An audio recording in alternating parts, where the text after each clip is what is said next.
అనకాపల్లిలో అచ్యుతాపురం ఎస్ఈజెడ్లో ఉన్న రీబెస్ట్ పరిశ్రమ 10వ వార్షికోత్సవ వేడుకలు ఘనంగా నిర్వహించారు. ఈ కార్యక్రమానికి యలమంచిలి ఎమ్మెల్యే సుందరపు విజయ్ కుమార్, రాష్ట్ర రహదారుల అభివృద్ధి కార్పొరేషన్ చైర్మన్ ప్రగడ నాగేశ్వరరావు ముఖ్య అతిథులుగా పాల్గొన్నారు. ఈ సందర్భంగా పరిశ్రమలో గల ఉద్యోగులను ఉద్దేశించి ఎమ్మెల్యే మాట్లాడుతూ ఉద్యోగులందరూ అంకితభావంతో పనిచేస్తే పరిశ్రమ అభివృద్ధి చెందుతుందని, పరిశ్రమ యాజమాన్యం ఉద్యోగుల భద్రతపై ప్రత్యేక దృష్టి సారించాలని సూచించారు.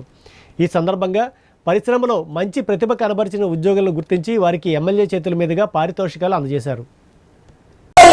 ఎం శాంతి, రాజేశ్వరి మైలపల్లి ఎం శాంతి, మరిశెట్టి వరలక్ష్మి ఎం బేబీ, మరిశెట్టి వరలక్ష్మి ఎం బేబీ, మల్లా వరలక్ష్మి ఎం శ్యామల వరలక్ష్మి దేవి, మల్లా. మన ప్రయాణంలో దిశానిర్దేశము, మద్దతు, మనకు అడుగడుగున కొత్త ఆలోచనలను రేకిస్తూ మనకు ఎంతో సపోర్ట్గా ఉన్న డైరెక్టర్ గారికి మన హృదయపూర్వక కృతజ్ఞతలు.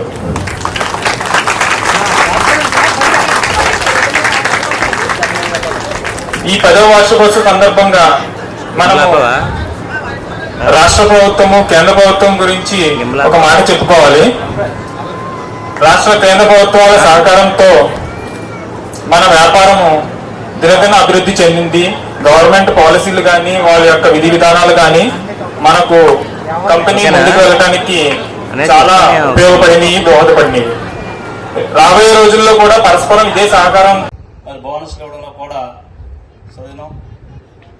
10 సంవత్సరాలు పూర్తి చేసిన వాళ్ళు కూడా 26 మందికి సుమారు 3 కోట్లు, సుమారు 15,000 రూపాయలు చొప్పున ఇచ్చారు. మిగతా కార్మికులందరూ కూడా 10,000 చొప్పున కూడా పారిశ్రామిక ముందు ఇవ్వడం జరిగింది.